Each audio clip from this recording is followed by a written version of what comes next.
Hey, everybody. Welcome to another episode of Crimes, Killers, Cults, And beer. and Beer.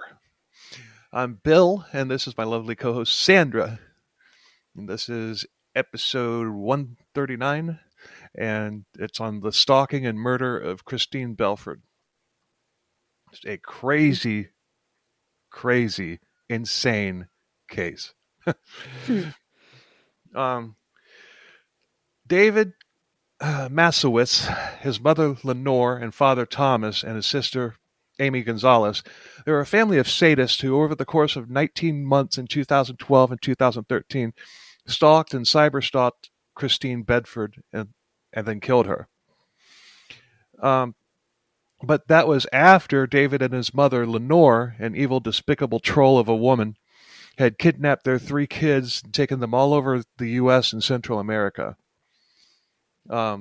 David and Christine had been married, and they were going through child custody hearings, and it was dirty. And of course, the bad guy in the relationship thought that he deserved custody, and he knew that he wasn't going to get it. So he figured that stalking his ex to the point of murder was the right way to go about it.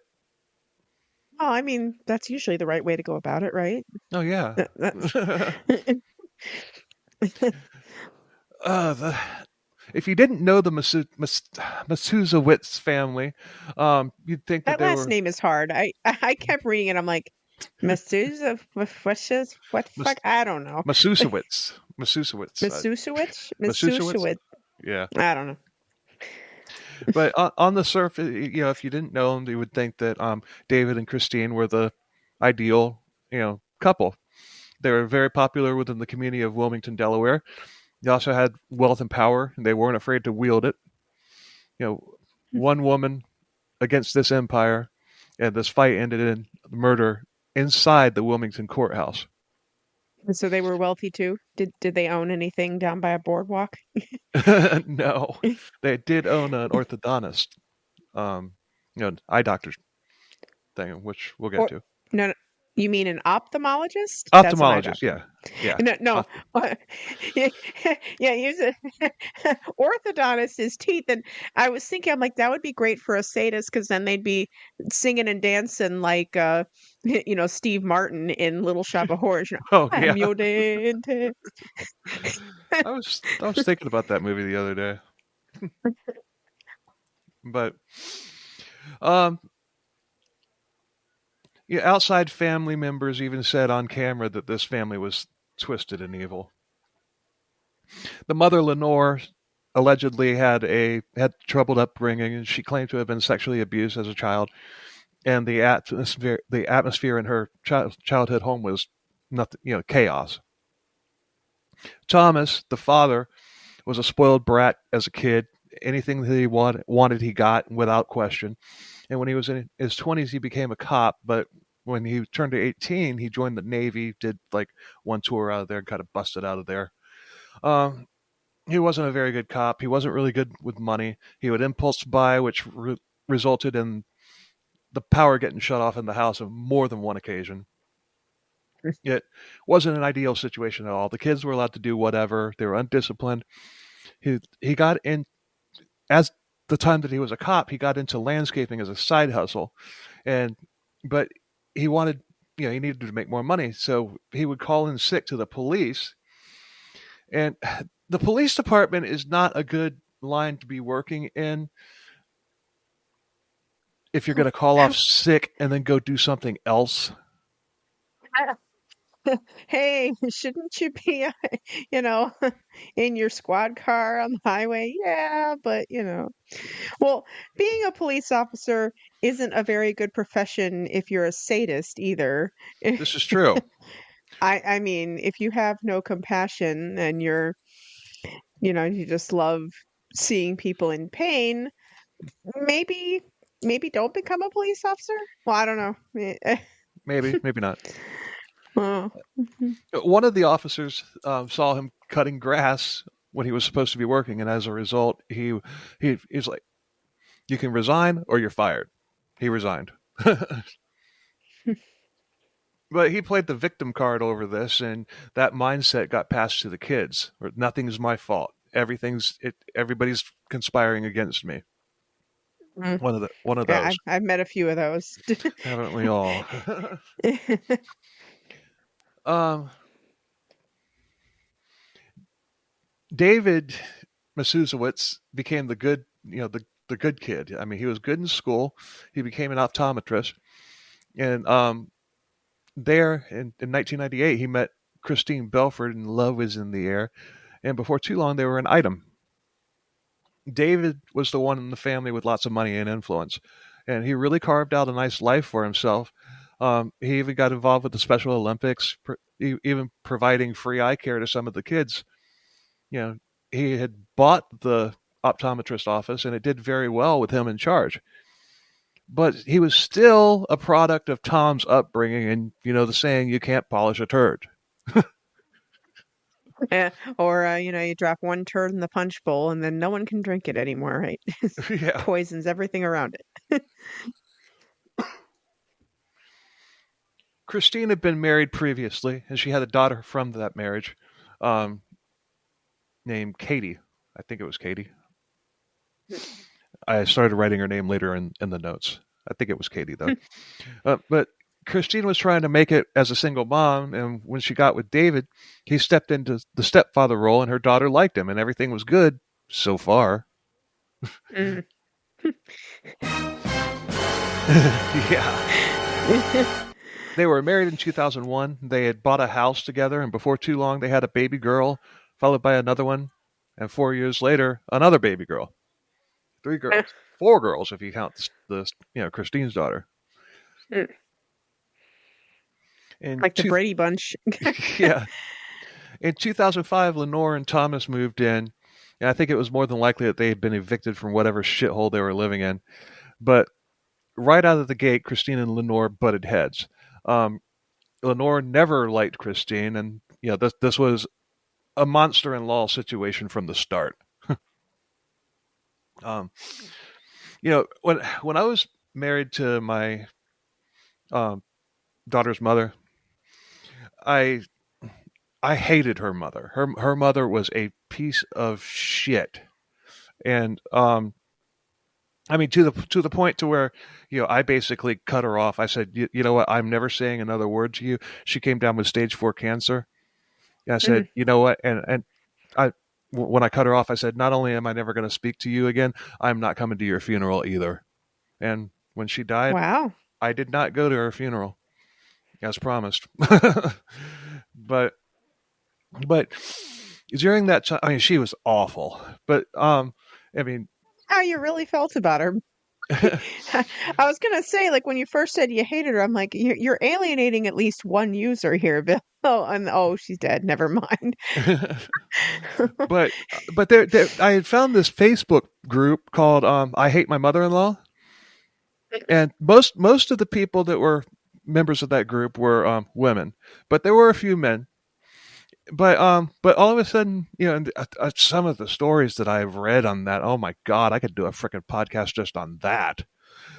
But Oh, there's some crazy mother-in-law stuff. Am dealing with crazy mother-in-law stuff. And my sister dealt with crazy mother-in-law stuff. So, I don't know. But see, my mother is a great mother-in-law. Like my husband loves her and she loves him.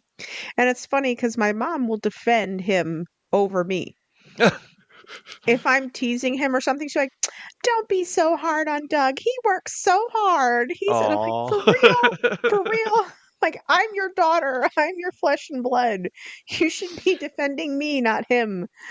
but But this producer joined this reality show producer joined that page and started like posting, hey, if you hate your mother-in-law, let's do a reality show where we come and film you interacting with your mother. And I nobody was interested. And I got on there and I made a comment and I'm like, look, we hate our mother-in-law. What makes you think we would want to spend more time with the bitch with cameras documenting the whole thing? What makes you think any of us would want to do that? I don't know. That's some Dr. Phil shit right there. I mean, I mean, I didn't want to be around her at all. I definitely didn't want cohabitate with her, and with cameras running the whole time. Like, it was already hell just being in the same city with her, but being in the same house with cameras all over the place. No, you couldn't pay. Well, everybody's got a price, Yeah. but Yeah, don't ever say you couldn't read it, because then you pause and like, okay, you could pay me enough, but it had to be a lot. it would have to be upper six figures, maybe even seven figures. But I'm sure that's not what they were offering. They're probably like maybe $20,000 or something like that. But the woman, she exited that site after, because once I made that comment, people started commenting under mines like, yeah, he's what he said. Get the fuck out of here. Hashtag, but I digress. It was fitting though. Right. Lenore immediately took control of the house. Everything had to be approved by her, and of course, nothing Christine did was ever right, especially when it came to the kids. Lenore be, be, began referring to the kids as her kids while alienating Christine and her daughter Katie. And like every mama's boy, David always took Lenore's side over Christine.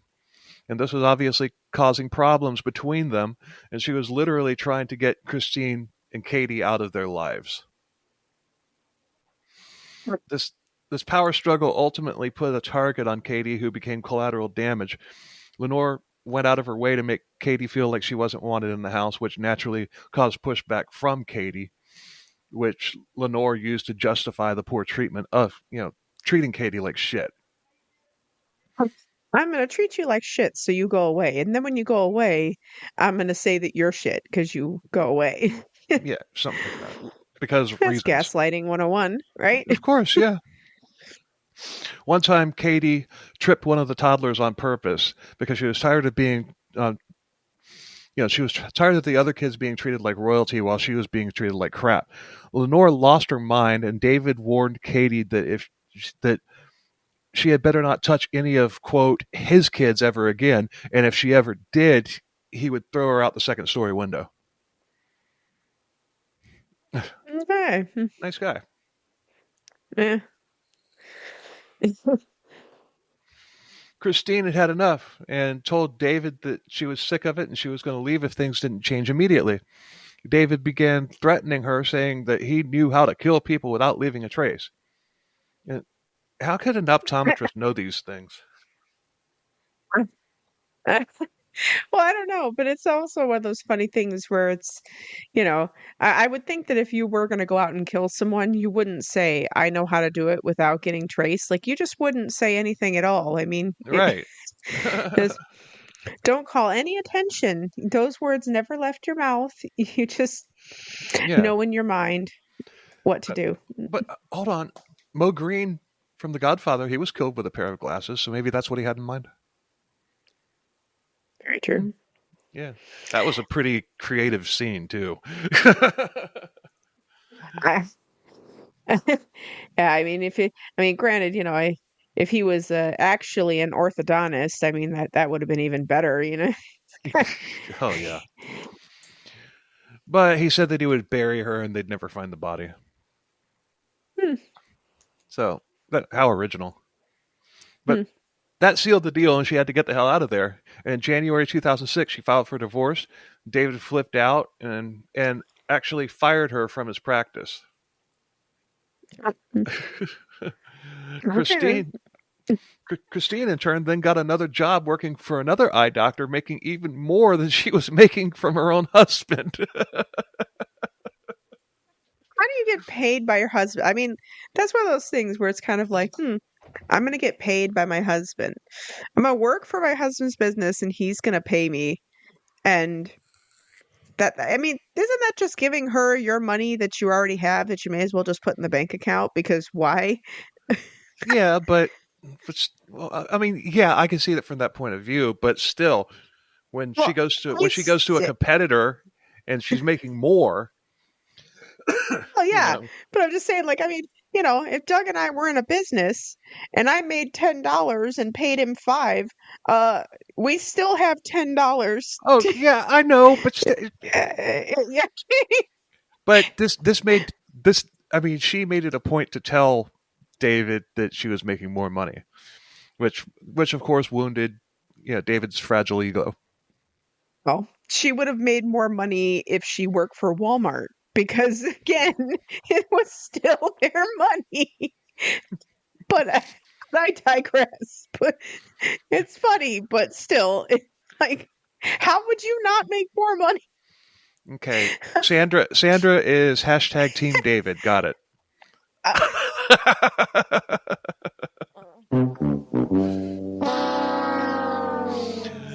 So David was.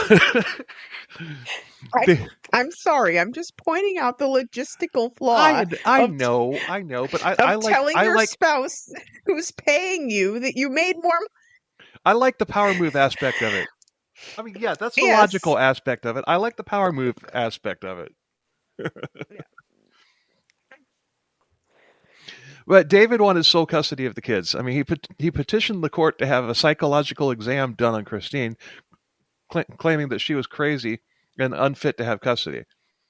But that backfired because because psychological exams were ordered for both of them. The exam found no issues with Christine, but Couple with him. they found that David was at risk of losing touch with reality. The psychologist said that David would do the same things over and over, expecting different results. So the psychologist basically said that David was insane. Insane. Hmm. That is Christine the was, definition of insanity. yeah. So Christine was playing whack-a-mole with David and winning, and this made David and Mama furious. Mummy, mother, Oh mummy. boy. Another mama's boy. Oh, no, that was daddy. That was daddy. Yeah, I that bet was it. daddy. That was daddy. Don't Now we got daddy. mommy. But now it's mommy. Eh. Yeah. In Mother. 2000, in 2007, the court ordered joint custody, and Christine was fine with that.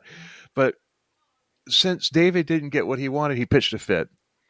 Thomas and Lenore, mommy, were enraged with the ruling as well, and mommy and daddy were still living with David, and they thought that all the kids should be with them full time and away from Christine. Right. And what happens when a narcissist feels like they've been wronged?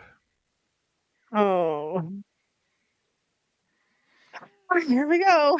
They melt They down. try and they stalk the person and tell them they're gonna kill them and bury them in a lot. Yeah, they declare war on everybody who they feel wronged them.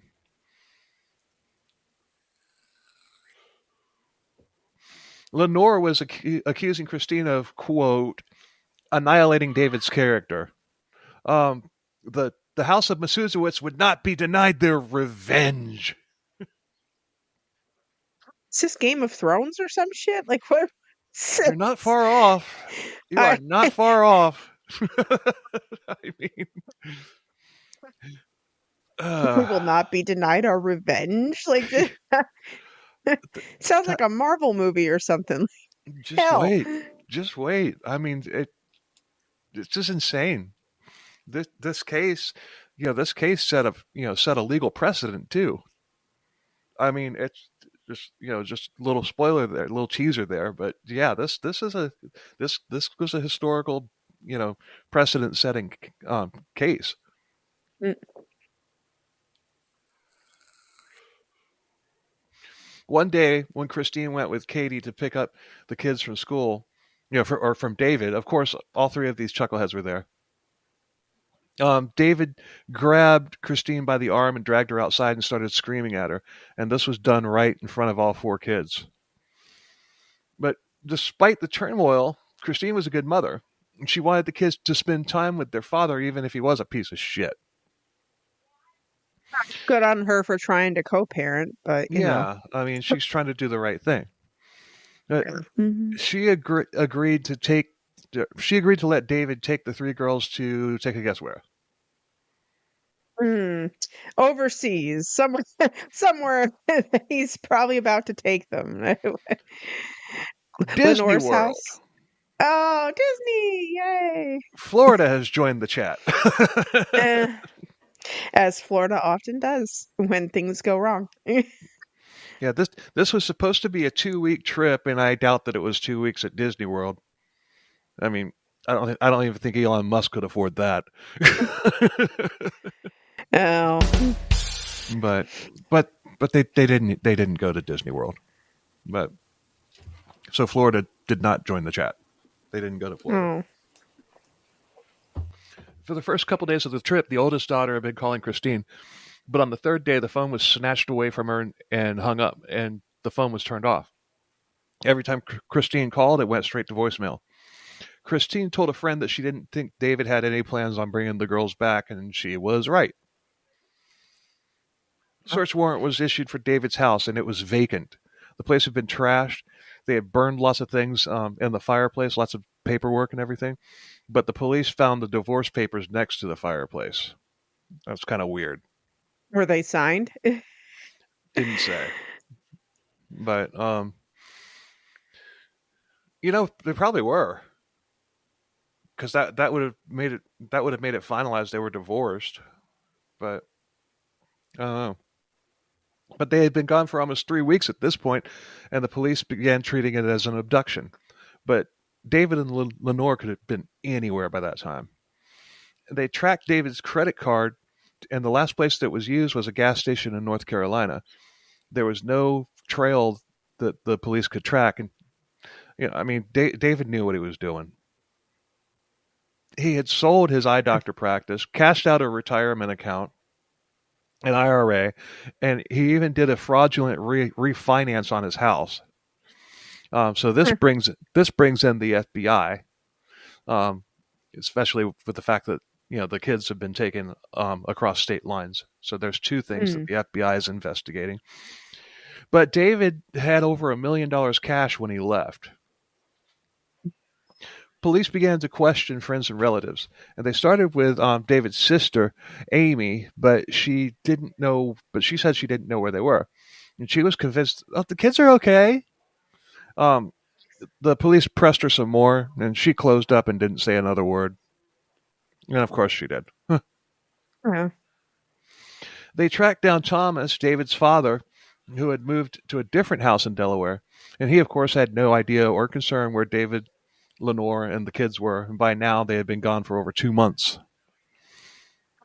After 3 months, police found that Thomas had moved from Delaware to Edcouch, Texas, and that Amy had soon joined him there.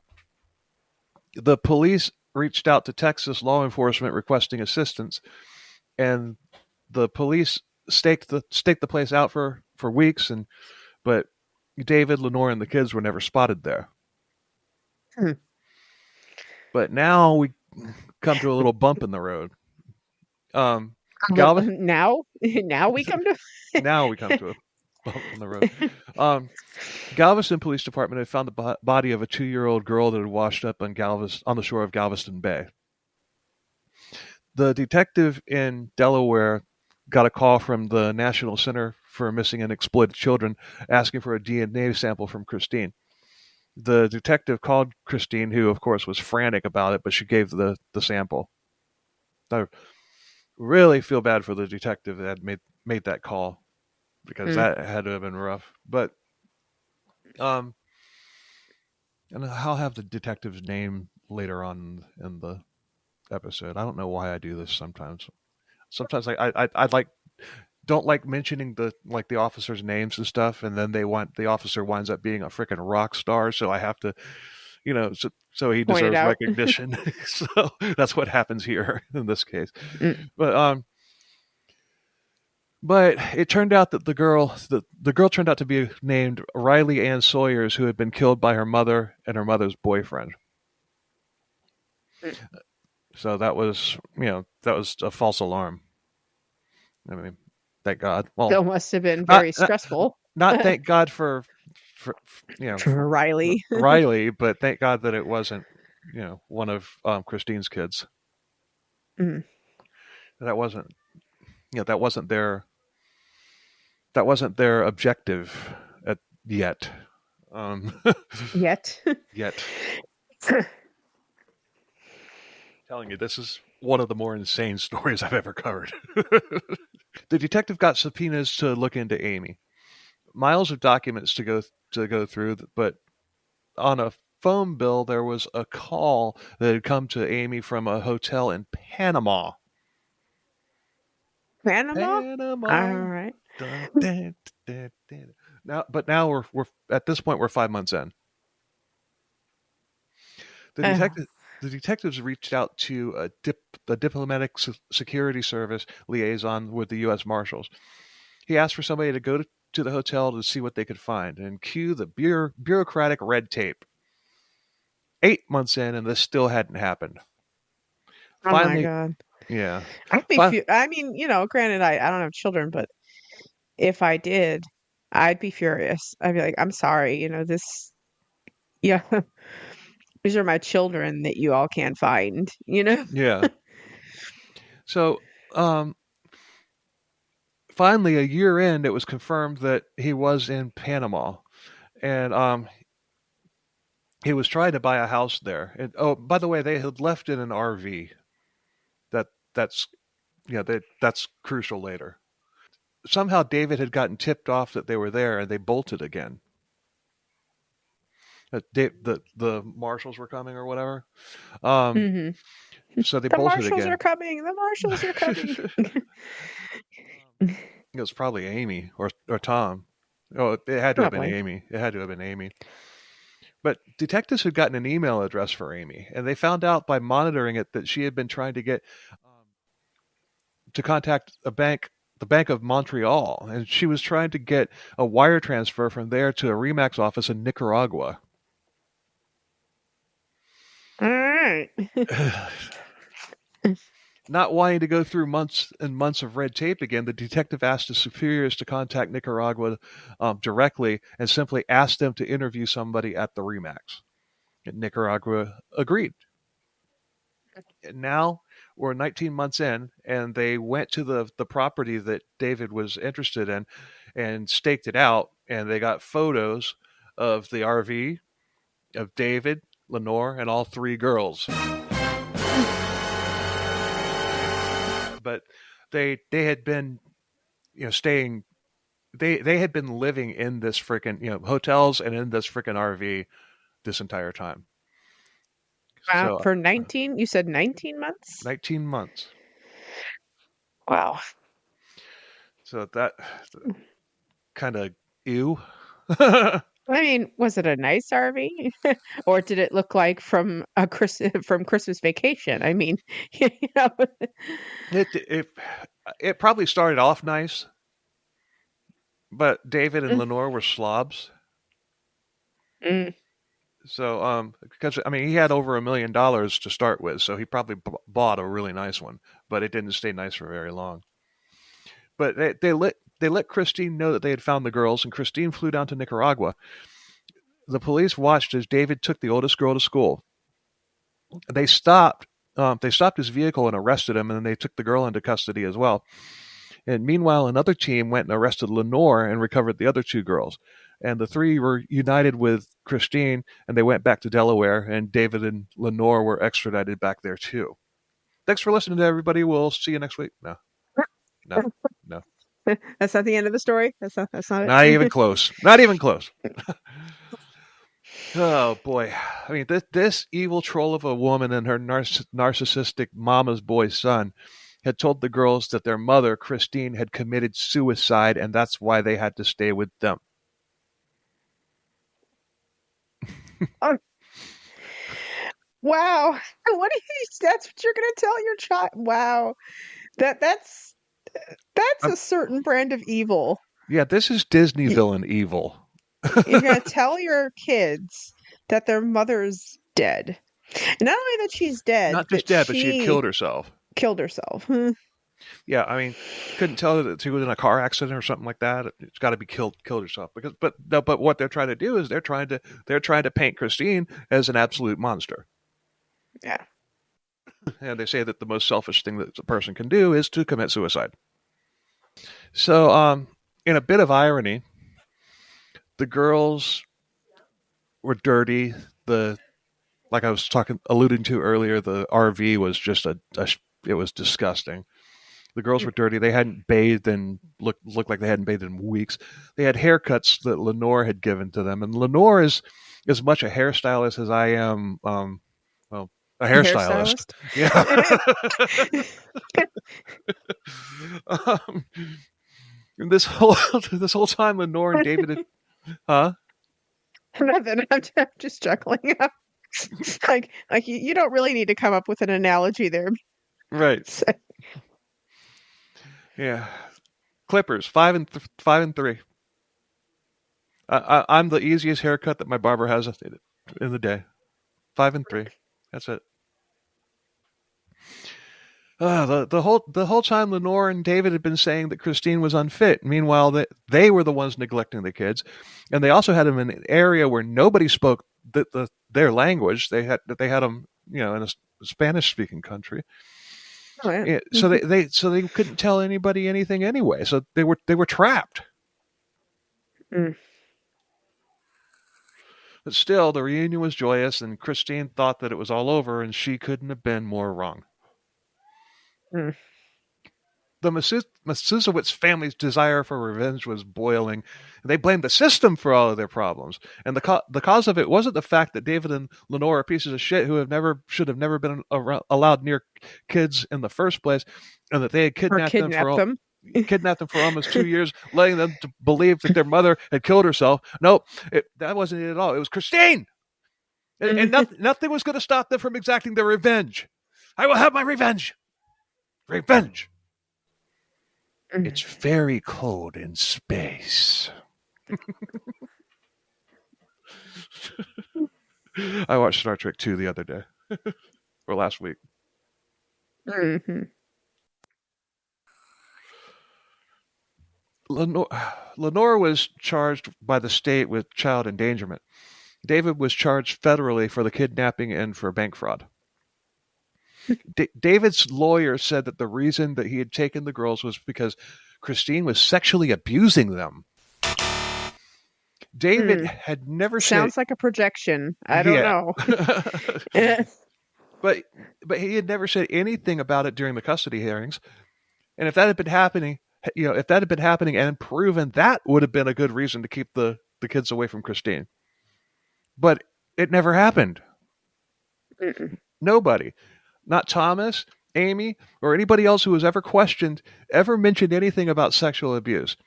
It was just something Lenore, David, and his slimy lawyer came up with. But this was just Lenore projecting the abuse that she allegedly suffered as a kid into this situation. Oh, the ending of this is so satisfying. The kids were interviewed by psychologists, and there was zero evidence that anything like that had ever happened to them. David and Lenore both pled guilty to avoid a trial. Lenore got 18 months. David got 4 years in a federal prison. And the lead detective said that something in his gut told him that this was not over, and he was right.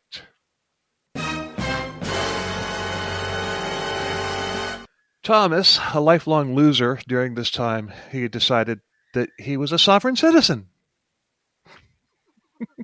And of course he did. I mean, what else could you, what it was like, okay, we've got the perfect shit storm brewing here. What's the only thing that could make this even crazier? Let's throw a sovereign citizen into the into the mix.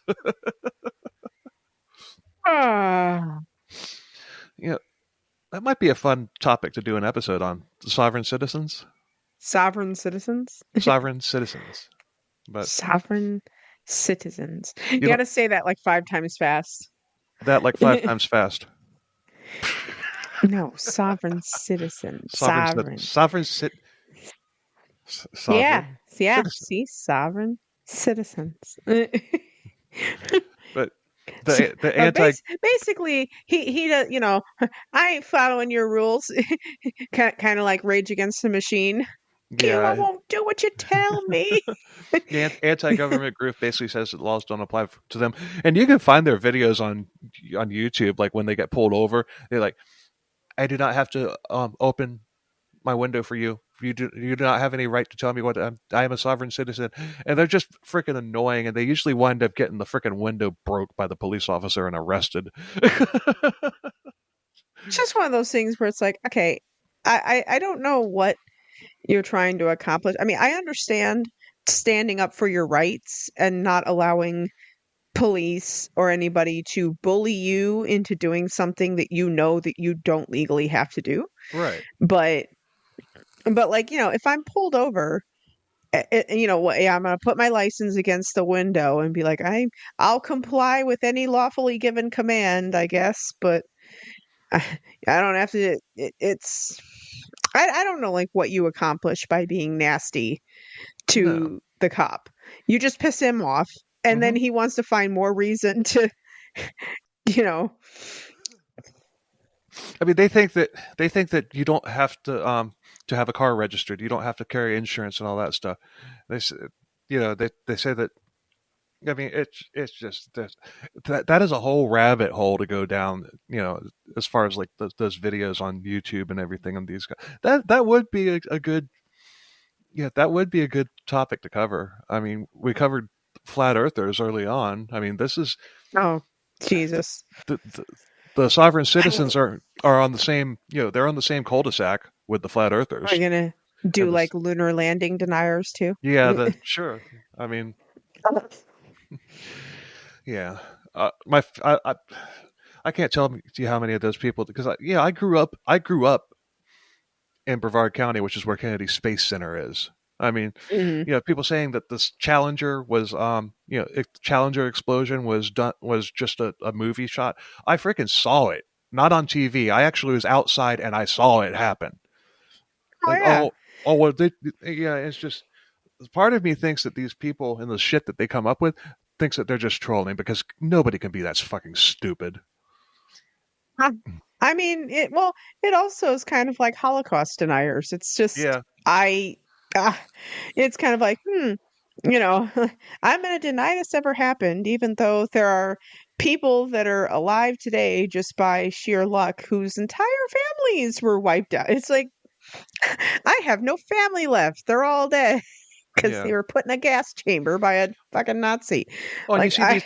Do you see these videos of like the SpaceX booster being like grabbed on the launch pad, which is freaking incredible. But they're like, hmm oh, that was just that's just CGI. You can literally go down there and see it for yourself. yeah. Yeah, yeah. You Kennedy could, Space Center is fun. yeah, and It is fun. you don't even have to go onto the premises. You can go to onto the 520, the 5. I refuse to call it the beach line, but you can literally go park your car there and watch it. You don't even have to go onto Kennedy Space Center property. You can No. literally see it from there. I mean, yeah, it's Well, just even here, whenever they launch a shuttle, you can see the shuttle flying into the sky, even yeah. from here. It's like, oh look, there it goes. Like you can watch it. Like, I'm sorry. Oh, I I mean, not so much the SpaceX rocket, but the shuttle. When that hmm thing comes back in, you can hear the twin sonic booms all the way in Cuba. hmm I mean, anyway, hashtag, but I digress. A lot, but yeah, I think that just the whole deny culture, flat earthers, space deniers, Holocaust deniers, sovereign citizens. I think that would make it for a really interesting episode at some point. Well, and again, even sometimes even when you show these people the truth or something that they can't explain, the cognitive dissonance, Yeah. because I saw just recently there were flat earthers and they took them to Antarctica to show them like the midnight sun because they Hmm. were like, no, that doesn't exist, whatever. And here they are on camera like, okay, yeah, no, the sun doesn't set I'm gonna have to go think about how my model can work and what I'm Yeah. like, no, you don't need to go think about how your model can work, you moron. You need to realize that the earth is round. Oh boy. uh, And they Continue. and these people vote. But They do. anyway, all this because we had a sovereign citizen in the story. Mhm. But Lenore began writing a false narrative about what happened, and she got this to Thomas and Amy, who they all memorized it, and this is what they would regurgitate to anybody who would listen. It centered on the accusation of sexual abuse, and Amy got on social media raising awareness, and I honestly think I remember hearing about this back then. Um, she had a website called Grandmother's Impossible Choice with the entire manifest on it. And there was a Facebook page that gathered quite a following, and and there they had screenshots of. I'm getting ahead of myself. Um, she also said that Christine and David. Christine one time had told David that she could get $50,000 each for their girls, and it just goes on and on and on. And other people put their own fabrications on there. One person was alleging that Christine had told her oldest daughter about the G spot and forced her to do things to, quote, make mommy feel good. It's all bullshit.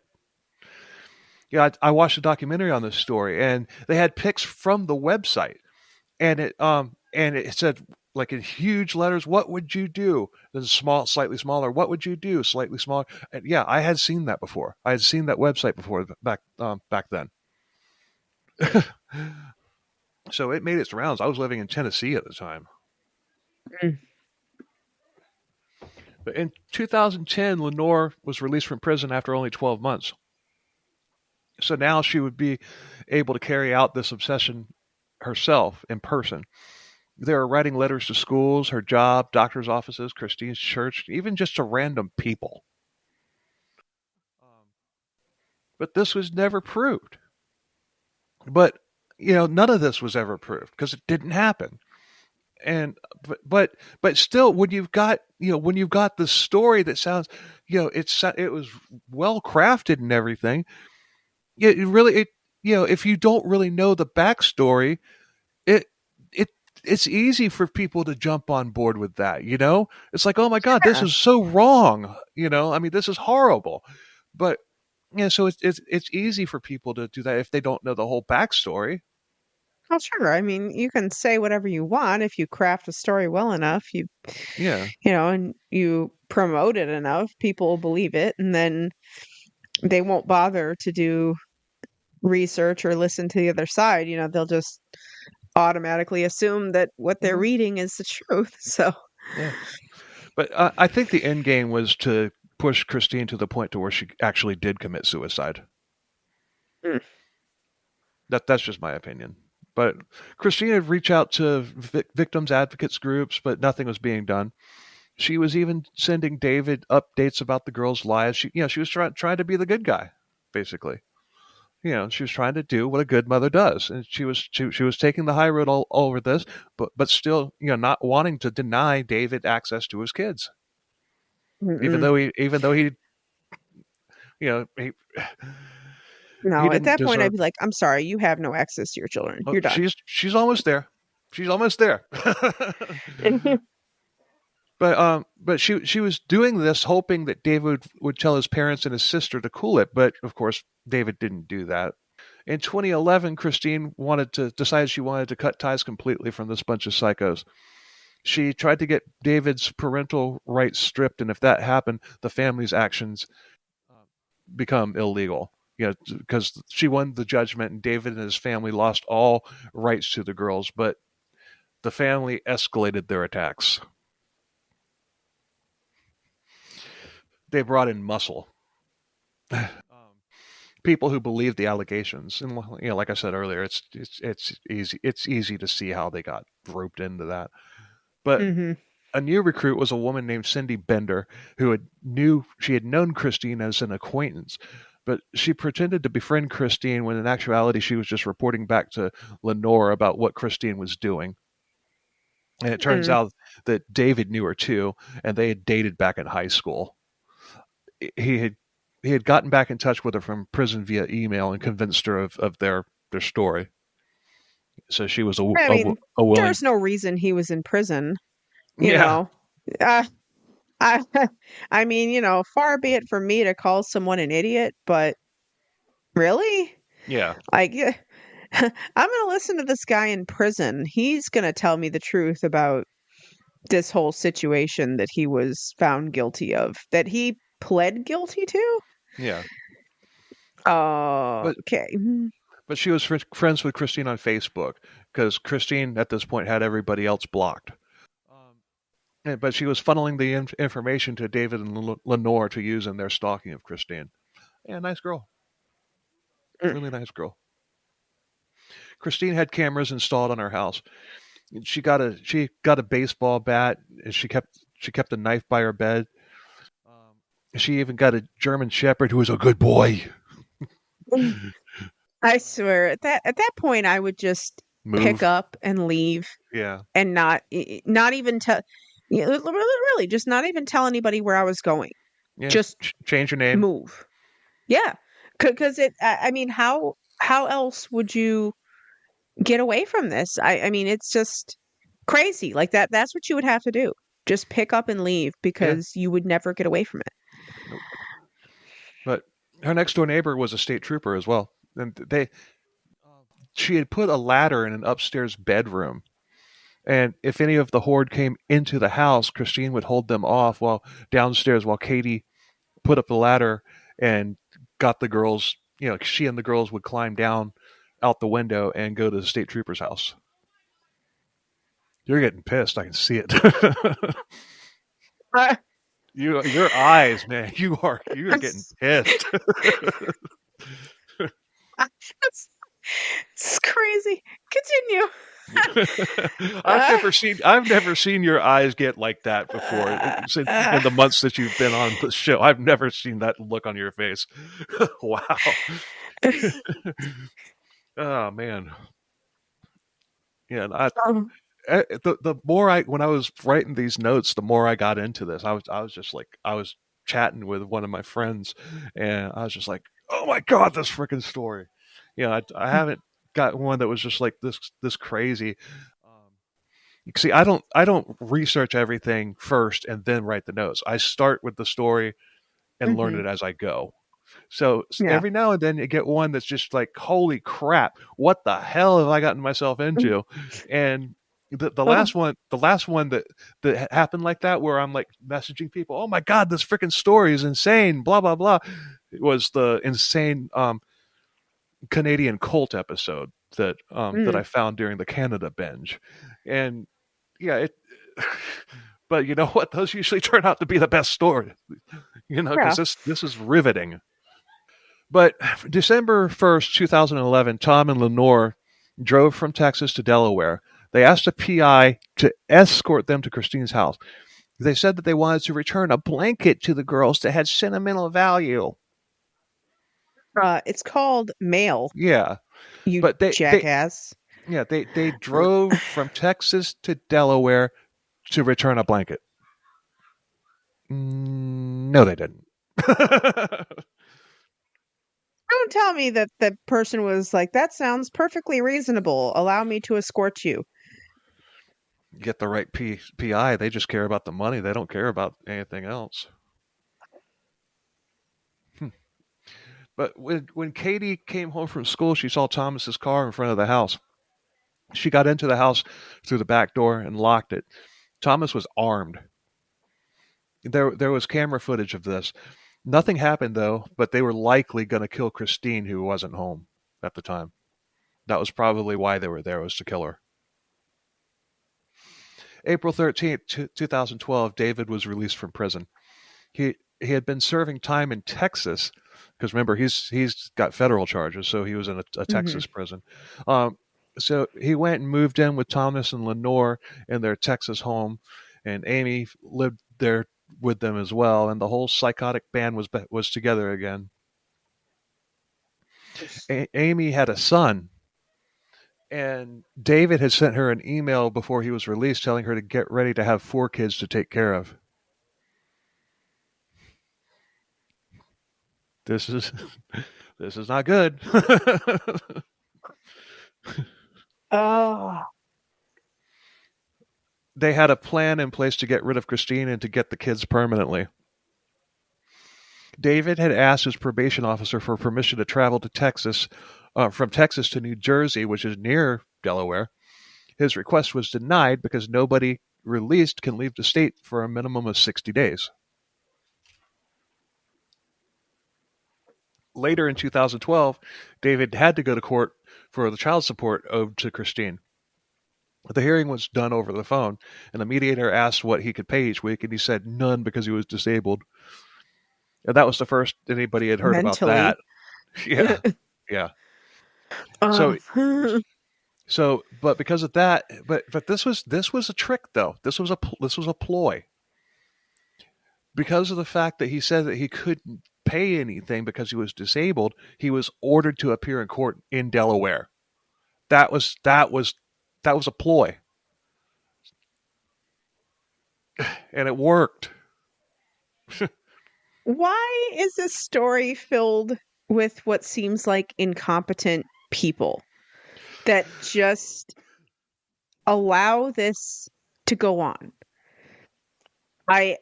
There's so many times when I just think to myself, okay, if even one person had said, that doesn't sound right. No, wait a minute. What are the like it's just incompetence completely. I Uh, oh like uh, see, I couldn't take Christine taking the high road. I couldn't take no damn high road. Like that is crazy. Eh. yeah, I knew you were gonna like this one. Oh man, Christine was scared to be in the same room with David and likely Lenore, but she was going to have to go anyway. She was going to go anyway. February 11th, 2013 was the date of the hearing. David and Thomas arrived at the courthouse at 7:30 in the morning. They parked in a parking garage across the street, but there's a parking garage attached to the courthouse as well, so that was weird. I mean, the parking garage wasn't free, so they probably could have gotten their pass validated there if they had parked at the one attached to the courthouse. But the one Hmm. across the street, nope, you're not getting validated. David went to the security line and he was screened, and and then he went into the court. Thomas, however, did not. He waited in the lobby, and I think you can figure out why. But if not, put a knife in that. But take it right back out because we're there. I just realized we didn't have any knives in this episode yet. We have not. Had to have at least one. Christine and a friend Beth arrived. Thomas, as soon as they walked through the door, Thomas pulled out a gun and shot both Christine and Beth, killing them instantly. Security fired back at Thomas, and he returned fire, hitting one of them in the bulletproof vest and another one in the leg.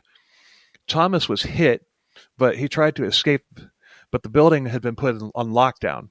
He was in the revolving door when it was locked, so he was trapped. So rather than be captured, the sovereign citizen put the gun to his head and pulled the trigger. Detective Schreiner, the lead detective in the case, told another officer that Christine had been in the courthouse that day for a hearing, and he knew who the victim was. It was immediately confirmed, and Schreiner, his first question was, "Where's David?" He was afraid David was there to go after like judges or attorneys, but Hmm. David didn't have a gun on him. He went through the metal detector and passed the screening. But security began putting people into rooms, and one of the people was David. And it turned out that they had him, but they had released him. Um, they quickly found him trying to get out the back door of the courthouse, and he was taken into custody without incident. Resource officers were sent to the schools to where the girls were to pick them up. Katie was out of school by this time, but she had seen the news report saying that there had been a shooting at the courthouse and um, two women and the shooter were dead. And she said to her boyfriend, "Well, that's that." And she knew it was Christine. In fact, nobody who knew Christine was surprised by this. Nobody was. It's like it was just a matter of time. Thomas I was the swear. Like she did not like that's the thing. Like she I mean like not that, you know, anybody needs to die in any of these stories, you know, like but she did not need to die. She did no. not need to get shot. Like this was so unnecessary and like I said the level of incompetence of the people surrounding this case is terrible. I mean like that she could not have more protection and like I said like I think that poor woman's only mistake was not just leaving and disappearing and Yep. changing her name and not looking back Yeah. because Just yeah, and just hiring like a like a like an attorney or something to speak for her in any with her tucked away. She didn't have to be at that hearing. no. She wanted to be because she was trying to show David that she wasn't afraid of him. I mean, and again, that's admirable, but to me, it's like there's no shame i- in saying this person scares the hell out of me. They're unstable Right. and But protecting she yourself. probably I mean, also figured she's at a courthouse. I mean, you know, but I mean, but hell, again, I mean, it's also a case of if I know he's going to be there, maybe I'm in a courthouse, but I need to come out eventually. this I, is true. I mean, what if he just decided he was going to stay in the parking lot and shoot her? You know, gonna follow her out when she leaves the courthouse, follow her back and shoot her. I mean, I wouldn't want to be anywhere in the vicinity Yeah, of that man. I wouldn't want him to know where I was, like ever. You know, yeah. I I don't want mean, him to know I'm going to the courthouse. I don't want him to know that I'm going to be here or there. Nowhere like yeah. that. Thomas was the muscle, but the brains were David and more likely Lenore. Mhm. Probably more Lenore than David. You know, they convinced him to take on what was more than likely a suicide mission. But this whole obsession was orchestrated by Lenore, and if she hadn't had such a hard on for Christine, it's likely that this is just an ordinary divorce case. It all stems from Lenore wanting the girls. And I don't even think David comes up with the kidnapping idea on his own either. I don't think that was No. him. I The mean, I he, mean, I'm not justifying David at all. I'm just saying David wasn't smart enough to put this whole thing together. yeah, I mean, he had other people conspiring and crazy. And I mean, he had his own brand of crazy, but then there were a bunch of other people that had enough crazy to help him. Right. But the Wilmington police and the DA weren't going to let this be swept away as a double murder suicide. So they knew Lenore, David, and Amy were as much of a part of this as Thomas. So a tedious investigation began, as well as a search for Lenore and Amy. David requested an attorney when they tried to question him, but he did tell them that Lenore was in Elkton, Maryland, with a couple named David and Peggy Mitchell. David Mitchell was a former employee of David Matusiewicz, Massachusetts. um, Massa Mishawaka. Misha but that's where they stayed when they got into town the day before the court date. The car that they drove was found in the parking garage across the street, and it was searched, and the bomb squad was called because they thought that there could be a bomb in it. The windows were illegally dark, and it was obvious that there was a lot of stuff packed into that car. There was no bomb, but they did find all sorts of evidence that this hit on Christine was meticulously planned in advance. They found bulletproof vests. They found 3 pairs of handcuffs in 3 different sizes, like maybe they were intended for 3 children of differing sizes, a cattle prod, and lots of ammunition. when they got a warrant for the Mitchell's house, Lenore was there, and she was arrested and taken back to Delaware. And when she was told about the shooting, her reaction was, "Oh my!" Her reaction was not, "Oh my God, is my husband okay? Is David okay?" It was, "We have to get the girls right now." They had brought two vehicles for the three of them. The other car was at the Mitchell's house. The other car that was at the Mitchell's house had an arsenal inside it. Lots of guns and ammo, along with multiple gas cans and shovels. There was a note from Thomas um, to Amy instructing her to take the guns and keep them. Um, it also said, when the government takes your grandchildren from you, it ceases to be your government. There was also instructions for Amy on how to get him buried at a veterans cemetery Oh, because of his brief stint in the Navy. oh, piss off. So he doesn't Ah. he doesn't like the government anymore, but he wants to be buried in a government cemetery. Well, then they'll pay for it. Right? Mm. That's how that works. I mean, you get your last laugh is to get the government to pay for your burial. Yeah, but Amy was working at a hospital in Texas, and when they found her, she played dumb. She just like she had before. But they got a search warrant for her house, and there were all sorts of files and letters from Delaware, private investigators, custody battle documents, etc. She knew, but there wasn't enough to charge her with anything. Not yet. But as the search for the car continued, they found or the search of the car continued. They found a notebook. Most of it was writings by Thomas, and it documented the years of stalking Christine, dates, times, locations, what they did, what they saw her do, etc. Not to Mm. mention documenting the cyber stalking. It also contained a, a hit list on a page titled HL, and there were 25 last names on it.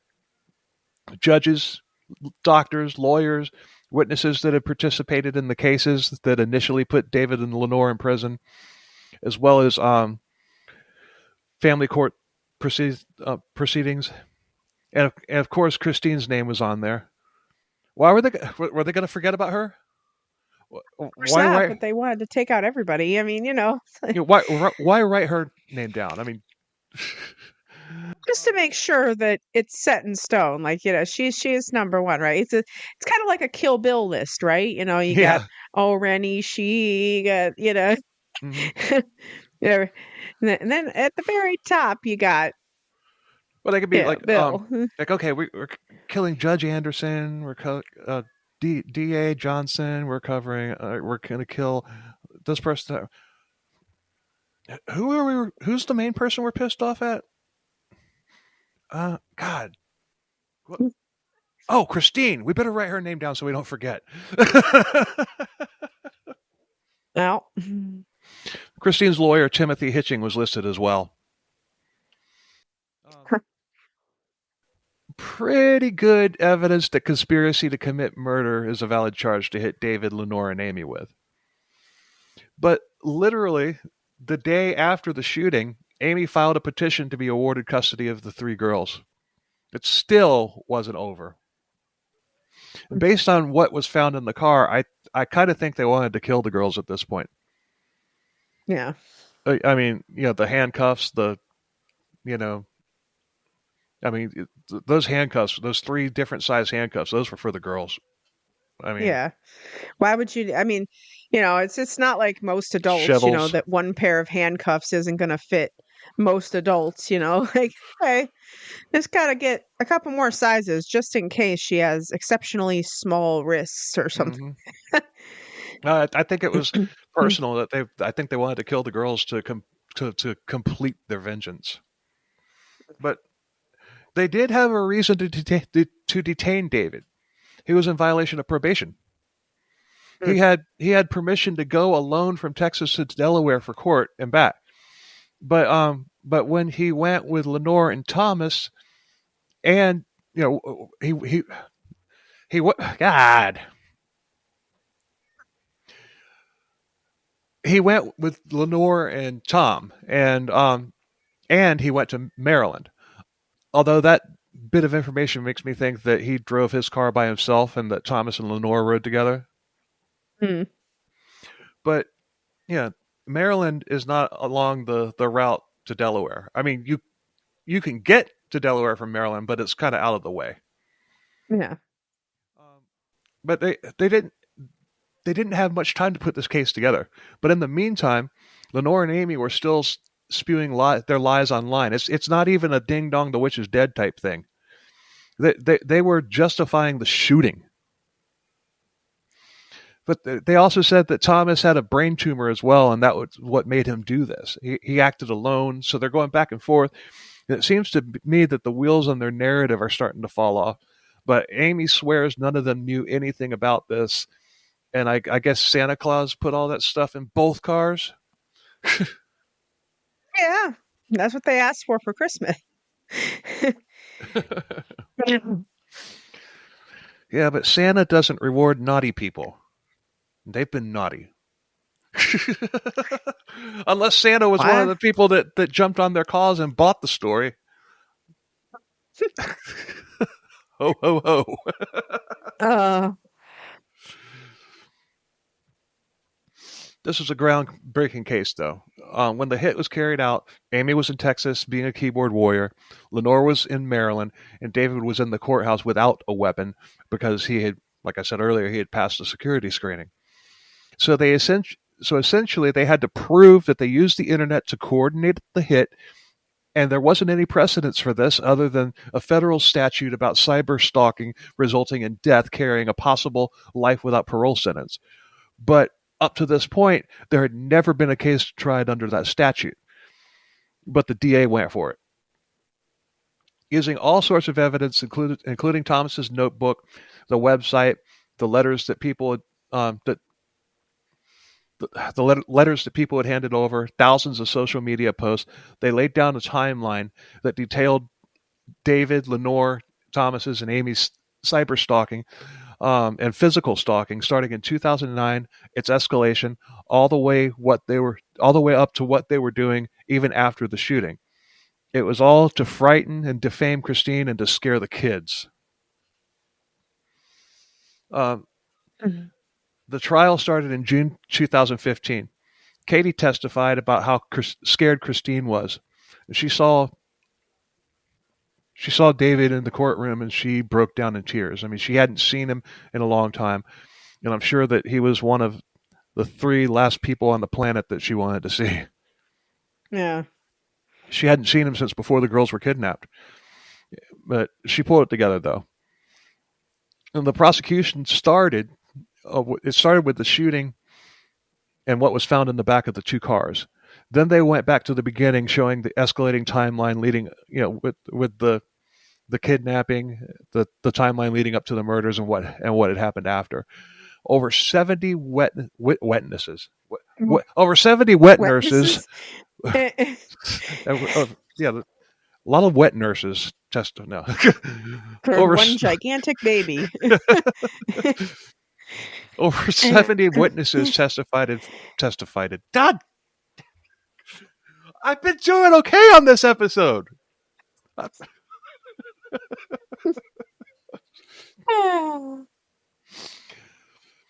Over 70 witnesses testified for the prosecution, but there was one that was absolutely devastating. And take a guess. I mean, The oldest of definitely. David, the oldest of David and Christine's three daughters. No, like who was the younger daughter other than Katie? I don't remember their names. We don't have the names of Or the if you of said their names. Oh. we have Katie's name, but not the names of the other three. Mm. And we'll explain why here shortly. At 12 or 13 years old, I'm not sure. One thing said 8 years old. That's not right. She was like 12 or 13. But she took the stand and she said everything, the website, their story, everything was all a bunch of lies, and that her mother had never hurt her or any of the other girls. Everything laid out in the timeline proved that this was the most probable outcome of all of their actions, and the jury agreed. Well, among other things that the girl testified about was how poorly they had been treated on their, when they were on the run, like not getting bathed, Mm. you know, at times going without food, just the filthy RV and everything. But Amy or David, Amy, and Lenore were all found guilty of cyber stalking resulting in death. And it set the precedence that this was definitely a thing that needed to be taken seriously. In February of 2016, almost 3 years from the date of the murders, the psychotic trio were all sentenced to life in prison without the possibility of parole. David had no reaction to the sentence. He was just as cold as he ever was. Lenore got sick after the trial, and it was found out that she had stage 4 cancer and was taken to the hospital. The defense wanted to put off her sentencing, and the judge said, "Nope, I'm going to the hospital. She's going to hear her sentence before she dies." And Good. he sentenced her to life in prison, in person, in the hospital, on her deathbed. What a freaking boss move that was! And she died 3 months later on May 7th in 2016. So, ding dong, the witch is dead. Gee, yeah, Christine's dead too. Yeah. Can't even feel good about the fact that Lenore's dead. I mean, I guess I can, but like, ew. Ugh. But the three girls were put into witness protection.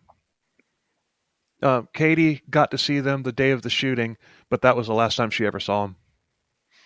Their names were changed, and nobody knows who or where they are now because they're in danger. As long as anyone in that family still toes the line for them, not to mention the scores of people that followed them on the website, not to mention the damage that David and Lenore were able to do while being locked up. I mean, I feel bad for Katie, but I can totally understand the situation, and she does too. Mhm. You know, I mean, it's like totally delusional. I mean, that's all I can say about this family. It's like a horror movie family in real life, like the Texas Chainsaw Massacre family or the Devil's Rejects. Or a better Mhm. analogy would be Michael Myers and his obsession with Laurie Strode. Yeah. So, Mm. do you have any final thoughts? I do, but I'll let you go first. No, again, I I feel really bad that like I said, like I don't feel like Christine needed to die. Like she Yeah. just didn't need to die, and I feel like if anybody had stepped up and again put her in witness protection, something after Mm, all this nonsense had happened and her children being endangered and everything else, that something could have been done to protect that woman. And I really think that it's a failing of our system, I right. think, in a lot of ways. That, yeah, I mean, and not just women, I mean, uh, men too, anybody really. But the fact that that anybody can live their life terrified that someone is going to do something to them, and nothing, like there's nothing that's done, and then they die. I mean, we hear about this all the time about women who say, or again, or men, I don't want to, whatever, but anybody says my ex, is going to kill me. They have a gun, they have a weapon. I'm scared. Yeah, I want to Yeah. protect it. Yeah, and you hear about this every day. Like every day this happens. And Well, that there's poor woman did not need to die. I mean, since this case, there have been like, there have been, I don't have an exact number, but there have been quite a few cases that ended the same way. You know, and Hmm. and they were stopped, and there have been others that have been stopped before it got to that point because of this case. So at Yeah. least some good came out of it. Some good came out of it, but I mean, I still don't think the system does enough for people that are in genuine danger. I mean, I know that sometimes people exaggerate and sometimes people get false protective orders and I understand that there are people that lie, but I would rather one liar get what they want than one person telling the truth get shot Yeah. because they don't do anything about it. That's my stance on it. You know, Yeah. But I mean, in closing remarks, the jury, the in closing remarks to the jury, the prosecution said that the Matusiewicz family killed the person that they hated the most in the place they hated the most, which was the courthouse. Thomas was going to make his stand against the government in a government building, and he and his family would become martyrs for whatever their cause was in their delusional minds. But all they are is people, people in prison that didn't get away with it. And I think that the best metaphor, the best scene from this that really sums it up was Thomas stuck in the revolving door when he offed himself. well, So that's it. Unless you have something else. no, no. I mean, I've said what I wanted to say. I will remain pissed off. Okay. Damn, I've never seen you get pissed like that. But all right, now we're going to bring in Sandra's husband, Doug, to do his Beer of the Week segment. How's it going, Doug, on this Super Bowl Sunday that nobody is looking forward to? Going all right, Bill. How you doing? I'm good. Just dealing with a chest cold, but other than that, the show You must still go haven't got on. rid of that thing yet? No, I've had it for 2 freaking weeks. Yep. Who are you rooting for, Bill? Is it Travis? It's Travis Kelce and Taylor Swift, right? I'm rooting for a meteor to hit the stadium.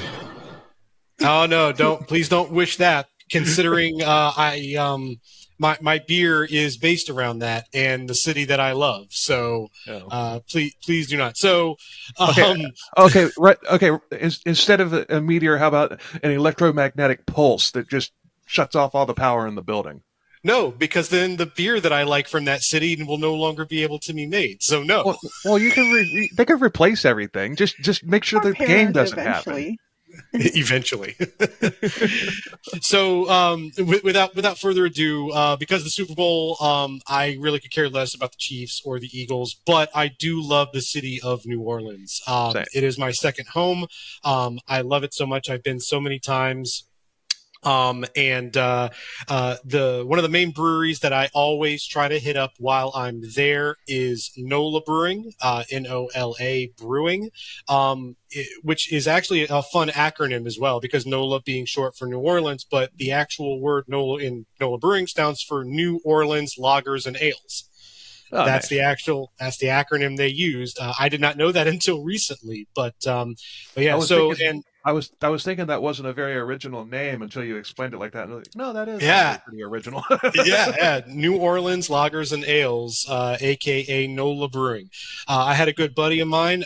Shout out to Jamie if he is watching. That used to work there and whatnot.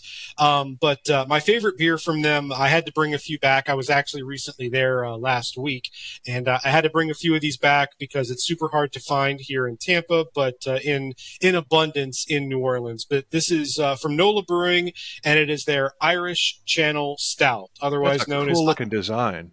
Otherwise known as ICS. Yeah, Irish Channel Stout. That is really cool. Yeah, so this is an American style stout with sweet malt flavors and caramel and chocolate. It is 6.8%. So you can have a few of these, but not too many. It's right in that sweet spot of a little bit of a higher ABV that I prefer. It is 89 score out of 100 on beeradvocate.com and whatnot. So let's go ahead and pour it up here real quick, see what it looks like. Motor oil. Oh yeah. I've had this beer many times in the past. I had it while I was recently there. Always a good one. But yeah, nice dark, rich color there. Nice head on it as well. Let's go ahead and give her a taste.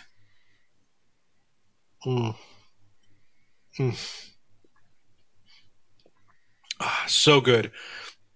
So good. If you're a fan of Guinness, this is one step up from that. Oh, wow. I'm a big fan of Guinness. I love Guinness. As a good session beer. But if you want one step up from Guinness as far as a stout goes or whatnot, it has very similar aroma, very similar flavoring, but just there's that touch of craft to it when it comes to craft beer and whatnot. You can tell that they put a little bit more love into these batches than the mass-produced Guinness at the Guinness storehouse in Ireland. But no, this is a solid beer. It has a bit of a complex malt of pale and roasted malts. Very well balanced, smooth. Again, just it smells amazing. It's just so good. I can't get enough of this stuff. It is so good. Nola Brewing has a bunch of other good beers as well. Please, if you're in New Orleans, they're off of Chapatoulas. Good luck spelling it. Unless you're from there, but they're off Chapatoulas in New Orleans. Definitely check them out. Good guys over there, and they make some amazing beer. Sounds good. All right. So yeah, and as far as the we got out of there just before the Super Bowl stuff started ramping up. So we left on good call. Me and a friend, we left on Monday, and you could tell like they were starting, like the military was already there. They already started setting up roadblocks and such. But yeah, it was getting a little crazy. Glad we got out when we did. So bottoms up. All right. So yeah, with that, that is my beer of the week. As always, as a reminder, please check out or send me an email at the ckcbeer@gmail.com. Always willing to try and look for beer that you recommend, or if you want to send me some beer, just get in touch with me via that email, and we can set up a way for you to send me some beer to review. Happy to do it. Awesome. He's happy to drink free beer. Oh, absolutely. Yeah, I mean, yeah. And you know what? The first person who does this, the first person who reaches out to you about a beer and actually, sends you one, we're going to throw together, I'm going to throw together a little something for him. Maybe a t-shirt, a mouse pad, whatever. There you go. Yep. I mean, little incentive. I do have a CKCB mouse pad. I mean, you're not going to get my CKCB mouse pad because I would question the cleanliness of this thing. I've had it for like 2 years now. Fun fact: most mouse pads can actually be put in the washing machine. That's so true. It's just like a towel or whatnot. You can wash it just like what you do with normal clothes. So yeah. I have a very large mouse pad that goes across my entire desk, and like once every couple of months, I'll throw it in the wash when I'm doing laundry or whatnot. Comes out perfectly fine, nice and clean. Okay, but yeah, t-shirt, mouse pad, whatever. Yeah, for the first person who, I don't know, the first person to send you a request. We'll get them some stickers or something like that. But the first person to actually send you something, we'll get them a t-shirt and a mouse pad and some stickers. Sounds good. So yeah, definitely. There you go, everybody. Reach out. Send me that email again, ckcbeer@gmail.com. And yeah, we'll get in touch and review some beer. Sweet. Yeah, we get this thing kick-started. Yep. So anyway, well, thanks a lot, Doug, and it's always good to have you on. And like, subscribe, share, and do all the things, people. Smash the subscribe button.